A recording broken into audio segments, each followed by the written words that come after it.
ကဲဟုတ်ပြီခင်ဗျအားလုံးပဲเนาะကျွန်တော်ရွှေအောင်လင်းရဲ့ဒါ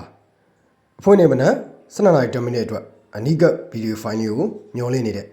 ဒုတိချစ်ညီကိုများအားလုံးကိုမင်္ဂလာပါလို့ကျွန်တော်ရွှေအောင်လင်းရနေဥစွာနှုတ်ခွန်းဆက်တာပါခင်ဗျเนาะဥစွာကျွန်တော်ပြောချင်တာကကျွန်တော်ရဲ့ channel အသစ်လေးမို့ဒါမိတ်ဆွေများကเนาะညီကိုမောင်တော်များကကျွန်တော်တင်တိုင်းမြင်အောင်လို့ဒါ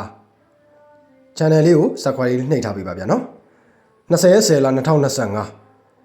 အဖွင့်နေတနေ့နာနေ့အဖွင့်နေမနက်ပိုင်းအတွက်ကျွန်တော်ဝမ်းချင်းကတော့1 3ညဝမ်းချင်းပါဗျနော်1နဲ့ဆိုရင်ကျွန်တော်အကြိုက်ဆုံး3ခွက်ထုတ်ထားတယ်1 5 1 3 1 9 3ညနဲ့ဆိုရင်ကျွန်တော်အကြိုက်ဆုံး3ခွက်ထုတ်ထားတယ်3ည5 3ည3 3ည9ဗျမိတ်ဆွေများကိုအထူးပြောချင်တာကကျွန်တော်ရဲ့ဒါဝါသနာရှင်ညီကိုအမှားများကိုအထူးပဲပြောချင်တာက3ရက်အတွင်းကိုအပူးလာနိုင်တယ်ခင်ဗျနော်